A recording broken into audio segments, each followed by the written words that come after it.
C'est dans le cadre de la recherche continue de l'amélioration de la fourniture des services d'assainissement qui garantissent l'équité, la sécurité aux populations nigériennes que le gouvernement s'est engagé dans une dynamique de réalisation de stations de traitement de boues de vidange au niveau de tous les chefs-lieux de région.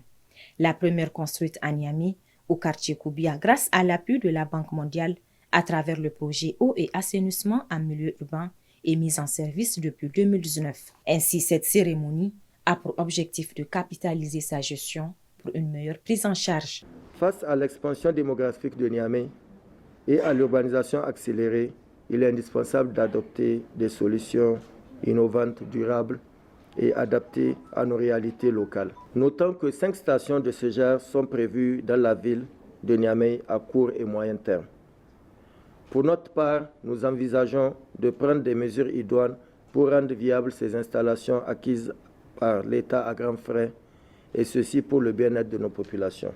D'ores et déjà, une seconde station est au stade de finition et des études pour la réalisation d'autres stations dans les différents chefs-lieux de région sont en cours selon le secrétaire général du ministère de l'Environnement, de l'Hydraulique et de l'Assainissement. Vous aurez à échanger au cours de cette rencontre pour dégager les forces et les faiblesses relatives à cette première expérience du pays en matière de gestion des STBV, mais aussi de dégager les pistes de solutions aux différentes contraintes rencontrées.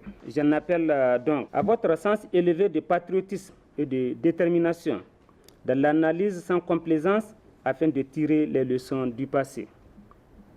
Ainsi, toutes les expériences positives et les solutions que vous viendrez à identifier lors de vos échanges serviront de base dans le cadre de la gestion des futurs STBV qui seront réalisés dans notre pays. Durant 2 jours, les participants à cet atelier auront à faire des propositions qui amélioreront sans nul doute la gestion de la station de traitement de boues de vidange de Koubia et enrichiront des réflexions sur le développement du sous-secteur de l'assainissement et de l'hygiène en général.